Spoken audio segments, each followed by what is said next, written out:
Do you think that we ever experienced, or you ever experienced, racism? In ECW, I did not experience it. I experienced it in WWE with certain top officials who I don't really want to go and say any names because I feel... Say names. Say names. Go Sooners! Yeah. Oh, my brother! Hey, everybody, what's going on? It's Devon Dudley here, and I just want to say welcome back to my YouTube channel. And today, I have Maven on this week's video because I wanted Maven to actually be with me to make sure I didn't make any mistakes, to make sure that I was telling the truth. And today, we're going to touch on JR's comments that were made after we went and said what we said. So, Maven, should we go to the video? Let's do it. Let's do it. So, Jim, I'll give you a chance to respond. Well, Devon alleges that you said, I don't like you because of the color of your skin. that's so absurd. It's not even, it doesn't merit a response. I like Devon. I like him today. I hired he and Bubba. I thought we did a good job of booking them. They made money. They were put in situations where they could do the things they do best. You know, those TLC matches were pieces of art. They'll last forever. The Dudleys are a major part of that. Bubba, I know Bubba for sure because I've heard it, was involved in the booking of that stuff. And I don't know. I was shocked to hear that because I don't recall, Conrad, ever having a crossword with Devon Dudley. I always respected him and his work. I love the Dudley tag team. So it took me totally off guard. I never said that to Devon Dudley. And why he would conjure up that, I guess to get attention. Maybe I thought, well, maybe he's not as happy with his post-wrestling life as Bubba is, because Bubba's made a tremendous success of himself as a broadcaster and still works. So I never said that. And I wish it had not. Some people, I'm sure, are going to still believe it, and that's their prerogative. But I'm not angry at Devon. I'm curious and don't understand why he went there. Just don't get it. I think what caught me off guard was him stating, because it's not the argument I think he thinks it is. When he says, well, I like Devon, I booked him. They made money off me. That's not the argument he thinks it is, because newsflash, good old JR, when Devon makes money, you make money. And booking was your job, whether you liked, disliked, or were indifferent to anybody. I just think that we're 20 years out and you stated something that puts him in a bad light. I will call you out on one thing though, Devon. And I don't remember exactly what you said from our podcast, but I don't remember if you said that you heard JR say, I don't like you because of the color of your skin, or if you just inferred that. I always was under the impression that you just inferred that.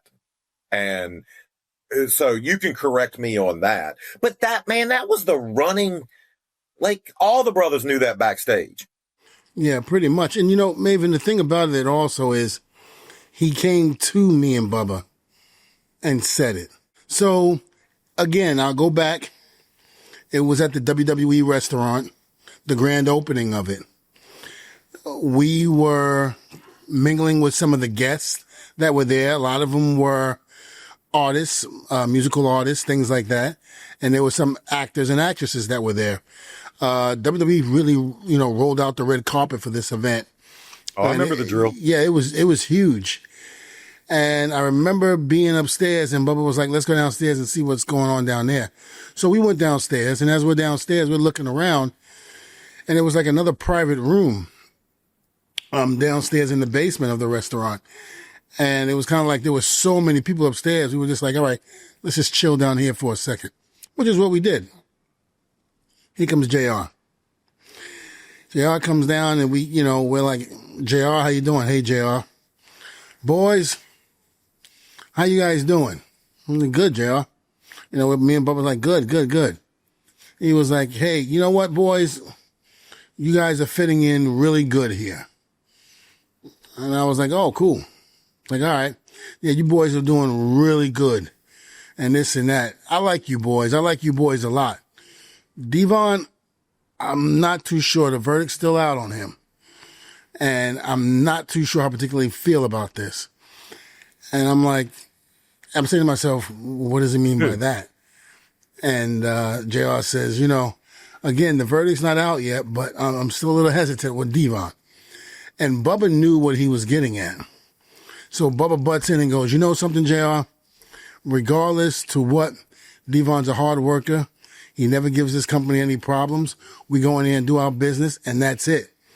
You know, Devon's a good guy. He takes care of his family. He does everything he's supposed to do as an individual. And JR continued to go, well, you know, I get that. That's all good, but, you know, it's just something about him.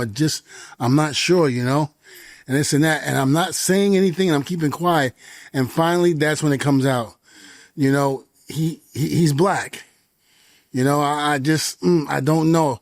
And that's my hiccup. I don't know how I could feel about that. And I started balling up my fist, and Bubba saw that. So Bubba grabbed me. And he goes, yeah, but you know what, JR? Black, white, purple, brown, it doesn't matter. He's a great individual. He's a good human being. Oh, no. I'm not saying that he's not, but I just don't know, you know, because he's black, and I just don't know about that. And at that point, I was just like, man, I had to think about it. If I hit him, we're going to lose our job. If I say something, I can lose my job.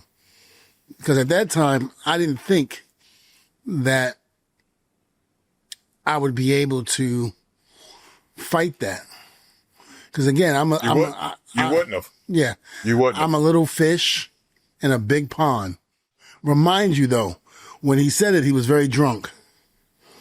Yeah. He was extremely drunk, slurring his words and all that. But they say when you're drunk, the truth comes out. You know the three people that will always tell you the truth? Mm-hmm. Little kids, angry people, and drunk people. Yeah. They'll always tell you how they feel. Yep.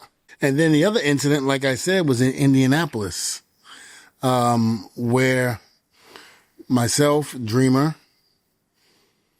Bubba, Heyman, and Spike were sitting at the table, and we had gotten there a little early. You know, we got there. We had to be there by 1, so it had to be about 1:30, maybe 2:00.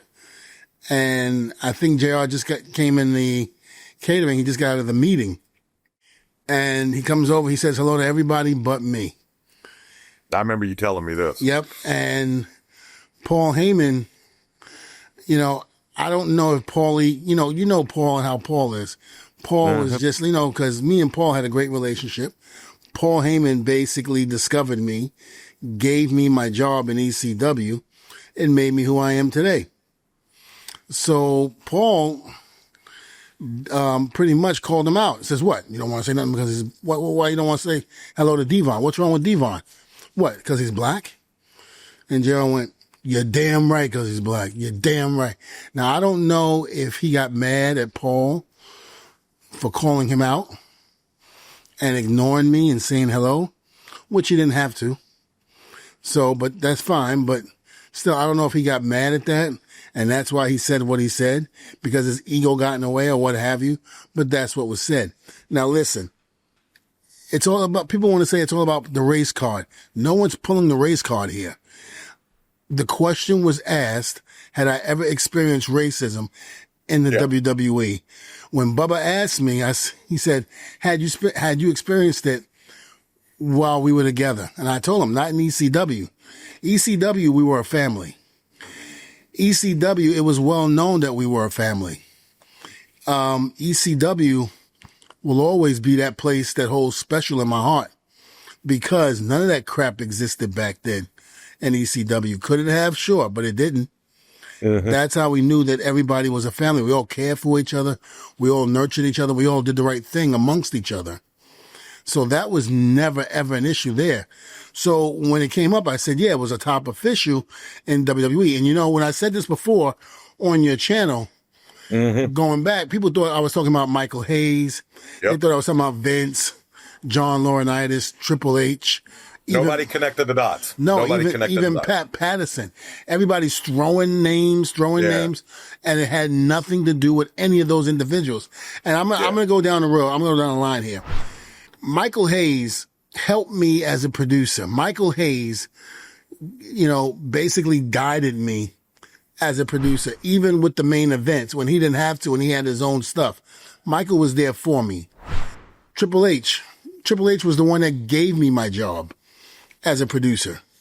Triple H was the one that basically said, hey, listen, we want to offer you a producer's job. What do you think? And, he was there for me. He look, Hunter went all out. Put your hand down. You're covering your moneymaker. Okay.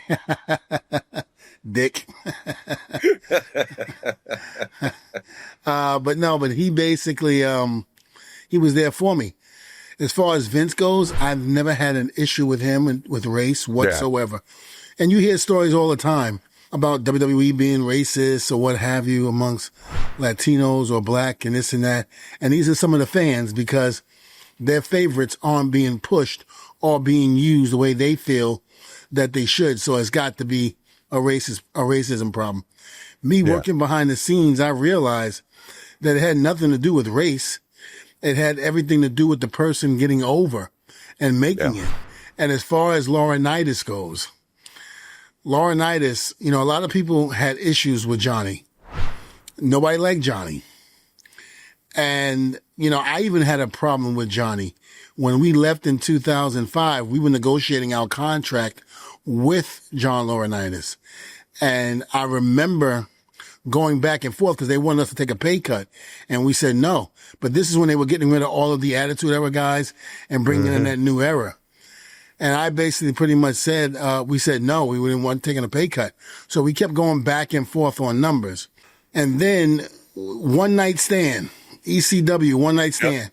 We get to the building, and this is one of the rare occasions when Vince used to come out to the ring before the doors open to see how talent was putting their matches together.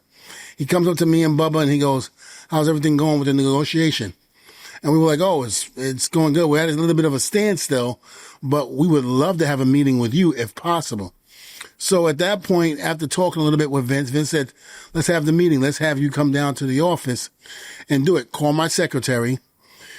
We will set up the date and stuff and bring you guys in and we'll discuss everything. He was like, okay, fine. Not a problem. Not an issue. We got a call from the secretary, which the secretary said, yeah, July 5th was going to be Your contract would have been up by then. No, the contract didn't end until August 24th. Well, July 5th is when they let us go. Right. But what they said to us was, when we got the phone call after, it said the meeting was canceled. And we were like, what the hell? Then going into, I guess my date's a little confusing. So going into July 5th was when we got that phone call. And that's when they said, the Dudleys, we're not going to renegotiate your contract. We're going to let the contract run out. So you'll still be, collecting money and all of that up until August 24th. After that, that's it. We'll just let the contract run out. We were like, okay. And we left. At that point in time, everybody was saying it was Laurinaitis that basically sabotaged us in the back because we wouldn't cooperate and take the pay cut. And that wasn't the case. I come to find out years later. So what happened was Brock, was in the NFL with the Minnesota Vikings. Things didn't work out with him the way he thought. And then he decided to come back to the WWE. They wanted to bring Brock into the office and have a meeting with him. And it just so happened that the day that they were scheduling was the day that me and Bubba were supposed to go in. Gotcha. And that's when... So he got top billing. He got top billing, which completely understand. It's Brock Lesnar even back then. But the thing about it was I blamed Johnny because of everything that was going on with the negotiation, and it didn't go well with Johnny, which is why we asked to speak with Vince. And then there's a way to find out if you're a priority or not. Oh, absolutely. And then I basically I went on a show and just buried the hell out of Laurinaitis. And this What and show? that. I can't remember what it was. It was some type of radio show I did, and Okay. I just pretty much buried him. And I was like, F him and this and that. I can't believe he did this to me and blah, blah, blah, and so forth and so on. Now, moving forward, come to find out years later, the whole thing with the Brock story came out. And I was like, oh, okay. And then come to realize that it wasn't Laurinaitis that screwed us. It was the whole coming in, with Brock coming in to have the meeting where somebody in the office says, let's bump the Dudleys and let's meet with Brock, which I had to go back and apologize to Laurinaitis. And I told him, I said, listen, I'm sorry. I should not have said those things I said to you. If you don't forgive me, I completely understand, but I'm humbly apologizing to you. And he said, no. He was like, Devon, you're fine. He said, let me ask you a question, Devon. If Vince wanted to meet with you too, do you think there's anything that I could have said that would have stopped him from meeting with you guys? And when he said that, I went, damn, he's right. No. Yeah. No, because if Vince wanted to have a meeting with you, he would have had the meeting no matter what. Yeah. Because that's, and anybody who knows Vince, that to be true. And then I remember saying in that interview as well, I said, if JR was still booking or head of talent relations, then the Dudley boys would have still been with the WWE. Because I felt when it came to negotiation, we were clicking, we were right on point. Mm-hmm. But with the exception of those comments, whether he did it because he was drunk and didn't realize what he was saying, because there's been stories about JR that when he gets a little bit too much to drink, he starts going off with the mouth. And maybe that could have been it. I don't know. Also, the thing in Indianapolis, with me, saying what he said after Paul called him out, could have been his ego getting involved. And he said what he said. But again, I forgave him. I don't really care to see the man in any way, shape, or form down on his luck or anything. I'd rather him get well. Ego is a cruel mistress, and to every man. And as for you stating earlier about using it as a trump card, I think you can only use race as a playable card when you're trying to get something from it. You're not trying to get an apology out of JR. You're not trying to get a job. You're not trying to become JR's emergency contact. You want nothing from him. All you're doing is telling your story. That was it. And you're answering a question. Like I said, on my channel, I gave JR plenty of reasons to dislike me in the ring. I never noticed anything racially motivated at me. If he didn't like me, it was because I wasn't ready while in the ring. That's it. But I also had veterans like you. I had Big Vis in my ear. I had guys telling me it's still a good old boy network. Just watch yourself. And I believe that. I believe that from just 40 years on Earth, and now 49 years on Earth. I know how people are. I know how people act. I know how people's mentality is based. A lot of that can be from their socioeconomic background or their geographical background, where they grow up. Mm-hmm. Does that mean I'm going to look down on them forever? No, I'm just going to adjust myself accordingly and always keep in the back of my mind, I know what you're really thinking. But as for using it as a crutch or wanting anything from it, I don't think either one of us has ever used it. I've never come out and said, "Oh, the WWE didn't push me because I'm half black." Nah. Or I've never wanted anything from it. If anything else, man, it makes me strive harder. Mm-hmm. And again, I have no ill feelings for this man, but don't sit there and try to bury me and try to make me look stupid when you were the one that did and said what you said. Hey everybody, this video is brought to you by Blue Chew. Fellas, you already know what time it is.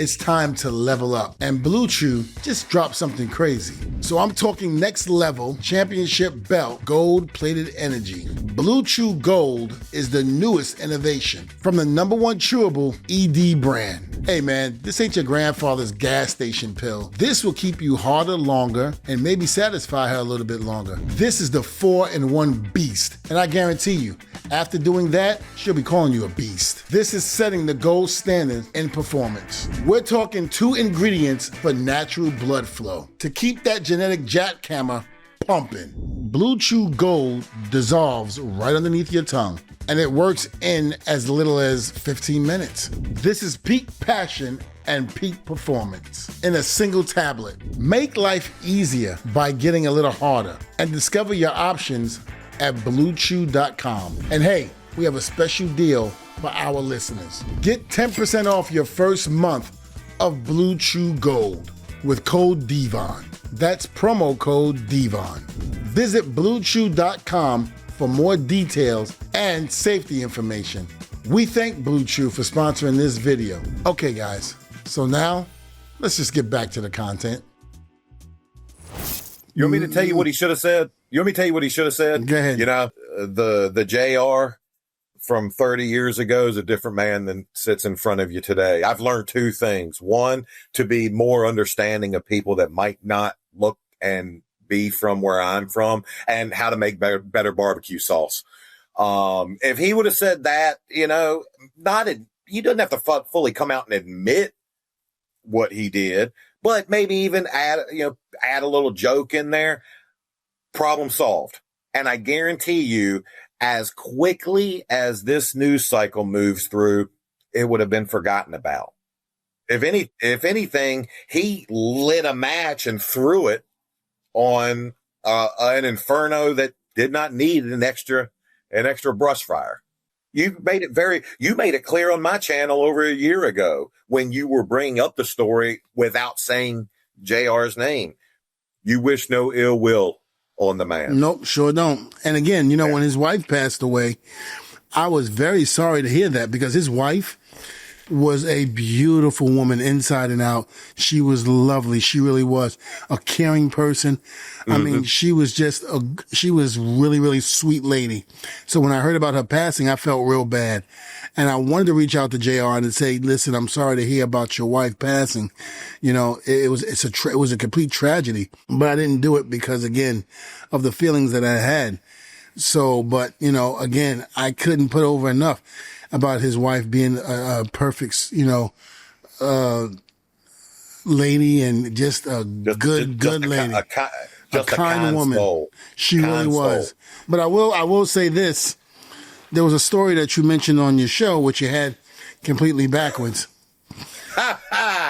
You're talking about our video that we just put out? Yes. And it's funny. I'm going to let you correct the story. Because again, hey, we were out at that bar that night. I was working. Mm-hmm. So I don't remember exactly how it went down the way you did. Well, it was, let me just say this. It was you and I and Rosie. Yeah. We found out where Coach and Hurricane and a few of the other boys were at this bar. We go to the bar, we go in there saying hello to everybody. And, it was one of those things where we see Coach. Coach is talking to some women. And I go over, I say, hey, Coach, how you doing? And blah, blah, blah.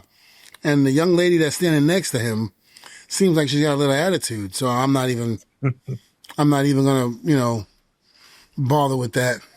Yeah. So I'm solely concentrating on Coach and talking to him. And about 3 minutes go by and I get, excuse me, maybe you need to acknowledge a lady when you see one. And I said, well, when I see one, I'll acknowledge one. Which I'm sure made her feel good. Oh, yeah. And, Coach just went, oh, boy. Yeah. Well, because he knew what was coming. He knew. And she was just like, you need to learn some manners. I said, I need to learn some manners. I was like, number one, lady, I don't even know you, nor do I care to know you. I didn't say one word to you. I was speaking to Coach, and that was it. Yeah, but if he's speaking to me, then you need to acknowledge me. acknowledge you. I'm looking at it, I go, you got some damn nerve. So the bartender walks in and goes, excuse me, sir. Can I get you something? I was like, yeah, I'll take a beer. And he was like, all right. He asked Rosie. Rosie said, yeah, I'll take one too. I was like, yeah, put it on my tab. I got it. And she's still going off at the mouth and still talking shit. And I just went, okay. I said, okay. And I took money out my pocket. It was probably like $20 more than what I should have, but I knew what I was planning on doing. Yeah. So I took the $20 and I put it right on top of the bar. I said, here you go, boss. I said, keep the change. Don't worry about it. And the girl bends down and gets something out of her bag. He gives me the beer. I said, okay, here you go. All over her. And she's like, ah, what the hell? Ah. And then that's when she went, nah. She yelled the N-word and screamed it out. And, I didn't even get upset. It was just hysterical how it all happened. And me and Rosie run out of the bar laughing. I remember once we all filed out of the bar, we were all dying laughing. It was the funniest thing because to say that she yelled the word is an understatement. She said it at the top of her lungs.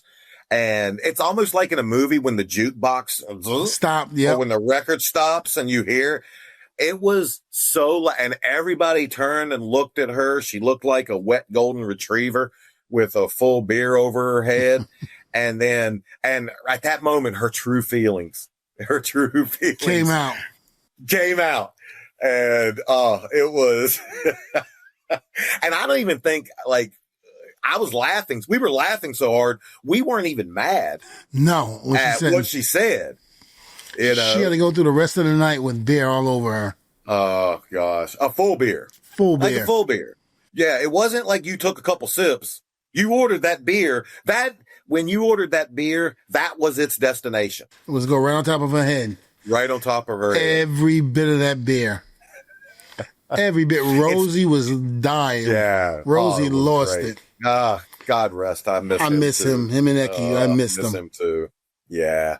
And it was funny because when we did that video, obviously it was before we did this video, but It was even before JR's reaction. Mm-hmm. Our video we filmed in response to how I felt because with the whole "Go Sooners," comment, because I felt like I ushered in all that with that. Now on playback, I've went back and looked and a keen mind would watch what you and Bubba are saying to each other, right, and figure out who you're talking about, right. But if you don't have a keen mind, I gave the game away with the Go Sooners. So I made that video and just almost not an apology for outing you, but for just, I guess, overstepping my boundaries on, you're courteous enough to have me on your show. And again, I don't like to tell stories that aren't mine to tell. So no, listen, but hey, we made that video before JR made his. Right. So obviously we did not know the shitstorm that this was gonna, fester into. But again, it turned into this storm because someone lit a match and threw it. And for him, that someone is JR. And for him to say that Ernie Ladd taught him how to work and deal with African Americans while he was in certain companies, how to book them, that was like, so Ernie Ladd showed you how to work with black people. Yeah. Okay. I didn't know there was a particular way to work with us except treat us like human beings. Yeah. And stop singling us out, when you don't have to. And I'm sorry. Yeah. You want me to ask Junkyard Dog, who's passed away, and I think he might have said Butch Reed, I'm not sure, and Ernie Ladd, ask those three guys, if I'm a racist and this and that. Would have loved to, but neither one of those gentlemen are here now. They've passed on. Well, I wish another one has passed on, poor Big Vis. I wish poor Big Vis was still here. Yeah. Because I know he would speak, and I know he would be a third man on this show with us right now. Well, there is someone else I just learned, and I didn't know it. Truth. I guess made some comments about him as well. Him going to Truth and saying some stuff. I didn't know that, and someone brought that to my attention. And I guess there's clips going out there now. And then I guess there's something. If you think about it, Truth predates you. Truth, Quick, was there in the Attitude Era probably before you were. No, I was there first. He wasn't? Nope. He was there? Okay. Yeah. Gotcha. But he was still there during the Attitude Era. So he saw a probably, more unfiltered version of JR, just like you did. Yeah. I mean, again, when you're in a position that you're in, especially with, in the WWE, you feel like you're untouchable. Mm-hmm. And there have been, incidents that people have come to me, not black, but just, not speaking racial, but just overall how JR treated them and things like that, and how they didn't like him, but they had to deal with him because they were fearful of their jobs. They couldn't do anything, Yeah. So JR would walk around and he knew the power he held at one time. Of course he did. Now, he knew that to, I would say, 95% of all other employees. To that certain 5% above him, they kept him in check. Mm-hmm. Obviously, the Vinces, the Shanes, and all the even Johnny Ace for most of that. But, I'm assuming that there were enough people in that 5% treating JR like absolute dog shit. I've heard. Yeah, exactly. To where he then trickled it down onto the rest. And then when you're dispensing dog shit, some people are going to get it more. And if you already are predisposed to disliking somebody, you might pepper them with a little bit more than others. Yeah, and I agree with that. I mean, you know who I would love to get? You know who I would love to get an unfiltered, unvarnished response from? Book. Oh, yeah, Booker T.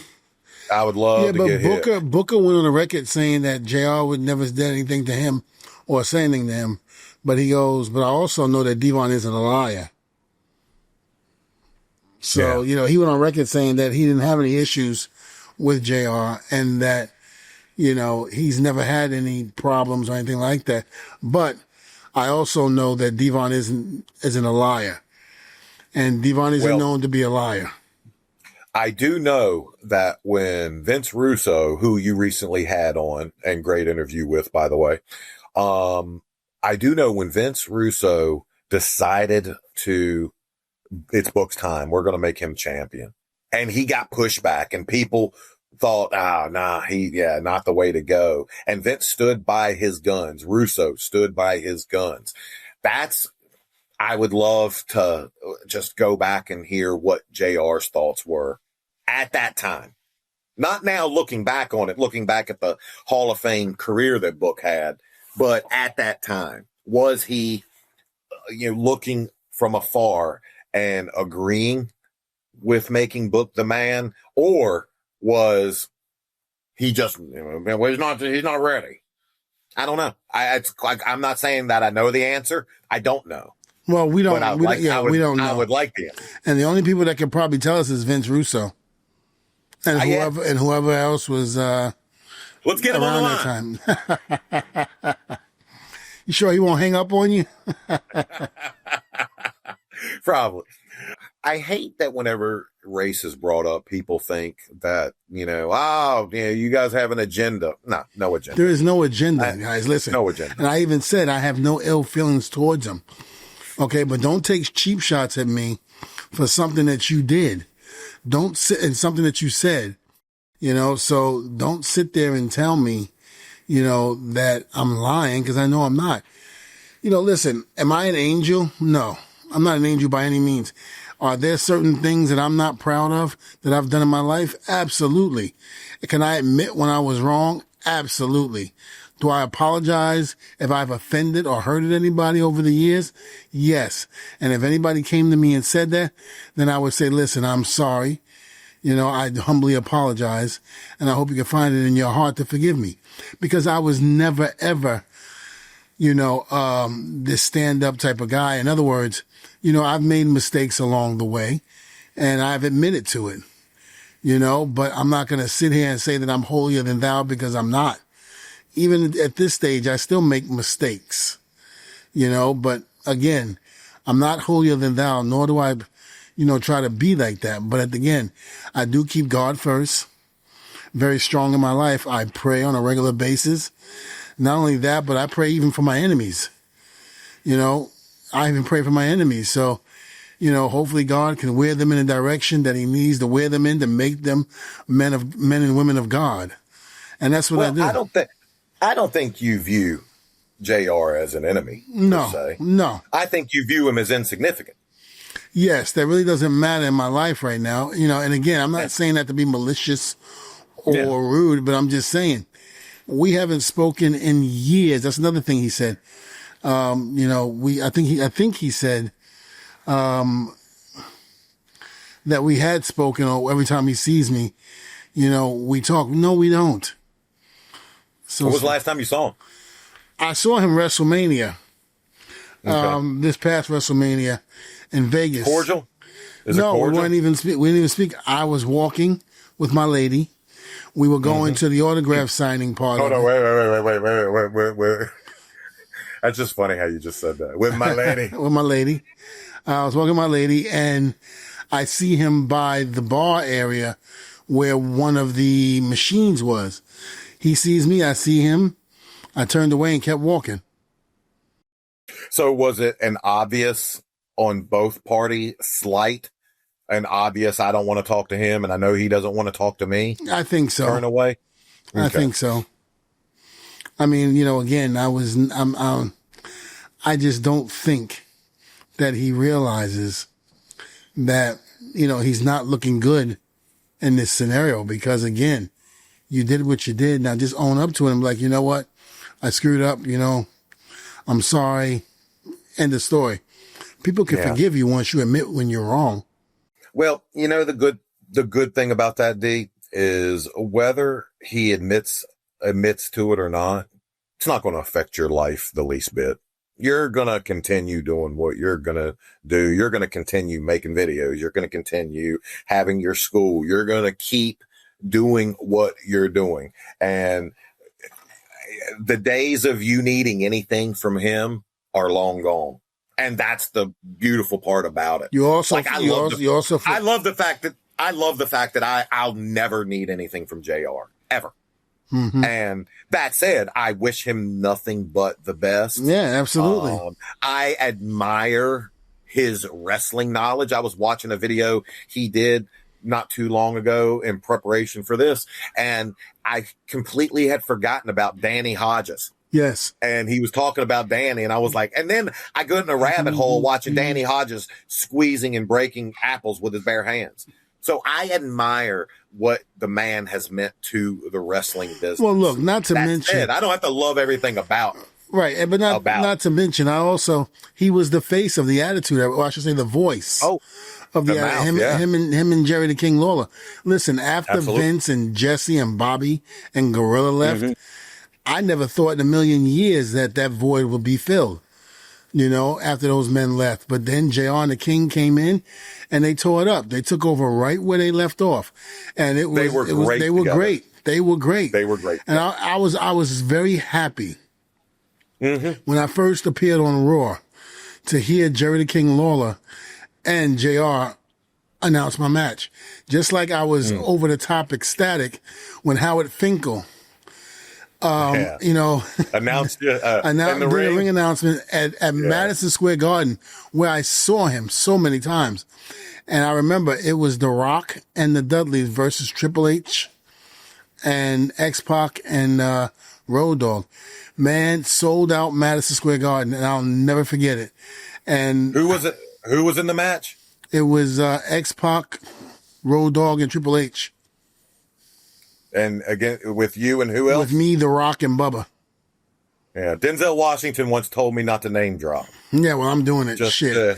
Listen, I ain't got that much left, so I'm going to take as much as I can. No, but I just remember,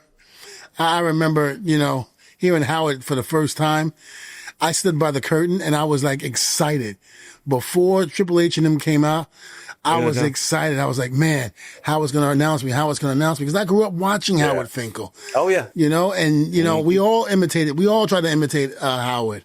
God rest his soul. Before Lillian Garcia. Before Lillian. Before there was a Lillian. Yeah. Yep. Ladies and gentlemen. Yeah, we all tried to emulate him. And when I met him for the first time, it was just like, wow, this is Howard Finkel. I could not believe when I got there that Howard Finkel was controlling my travel on a weekly basis. Yes. Like, that blew my mind. Mm-hmm. My wrestling journey began with the voice of JR.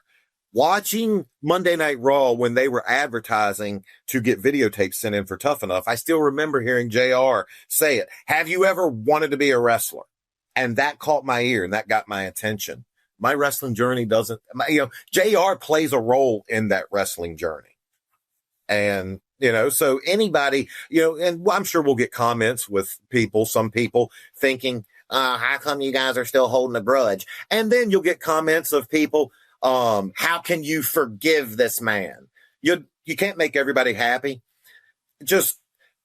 I know where we probably stood in his mind and in his heart, and I'm fine with it. I'm perfectly fine with however he viewed me. I too, as a Christian, can wish him nothing but the best. I also, like you, Devon, am far from an angel. Yeah. And I realize I still have growing up to do. Oh, and absolutely. I still have miles to travel, as Robert Frost once said.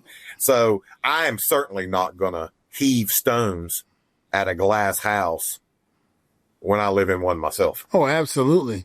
I mean, again, like I told you, I'm still making mistakes along the way. I still may say things that are not appropriate or, for the situation that I'm in. And I'm learning. I do hourly. Yeah. I do hourly. Yeah, I'm learning. So again, I'm not mad at you, but the comments that you made about me being jealous of Bubba, no, I'm not jealous of Bubba at all. I've had my YouTube channel up for a little bit less than a year and got over 200,000 followers, or I should say subscribers. I think you're, I don't even want to use the word anger. I think your bewilderedness came in his reaction and just how much he defended himself. Mm-hmm. Am I correct in that? I think that has a lot to do with it. Yeah. Yeah. Instead of just owning up to it. Yeah. There's been times I've been called out before, and whenever I hear what I'm being called out for, I know I was in the wrong immediately.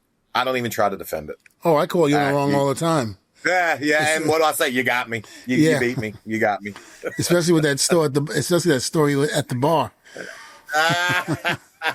Not to mention, hold on, England. Who JR was a part of that story. Yeah, JR was a part of that one too. Because he was waiting downstairs to see if he can catch anybody being late. Yes, he was. To the bus. And man, I remember saying to you, I said, Maven, don't open the elevator door open. Yeah. And I saw JR standing. I said, Maven, don't you open your damn mouth. I said, right there. I said, you hang on to me and stay with me. There he was, right there. Yep. JR's like, hey boys, how you doing? How's everything going? Yeah. I'm like, we're good, JR, we're good. He's like, good. He's like, Maven? I was like, don't you open your damn mouth. And you were squeezing my arm. Yeah, I was. Like cutting off the circulation from my elbow down. Yep. You did save me though. I fully admit you saved me on that occasion. You know what? And even though you and I have found the medium of YouTube, I'm glad JR found it too. I'm happy that his voice, his stories, his experiences can be told and retold on this platform. I truly do wish the man nothing but the best. I'm happy that, like you, he called my matches because I've said it. There are two voices that are in my head when I think of professional wrestling. Tony Schiavone, who I remember listening to, watching WCW as a child, and JR. So I'm honored that I was in the WWE at a time when he was at his peak. Mm-hmm. So listen, I'm not going to try to, I'm not going to try to police the way a man thinks, and certainly not going to try to demean for what someone says. That said, they say something, we're going to call them out. Absolutely. If their words are untrue. Absolutely. Just like I'm sure they would call us out. And the internet happens every week for me. Listen, the internet's good with weekly that. For me. Happens weekly. I made a mistake and said the word infatuation with Stephanie, and they took it another way. When I should have said I adored her or something like that. But I said infatuation. And then they were like, oh shit, Devon hitting on Stephanie. I was like, I am not hitting on Stephanie. Stop. What is wrong with you people? All right, guys, thank you for joining us this week on my YouTube channel.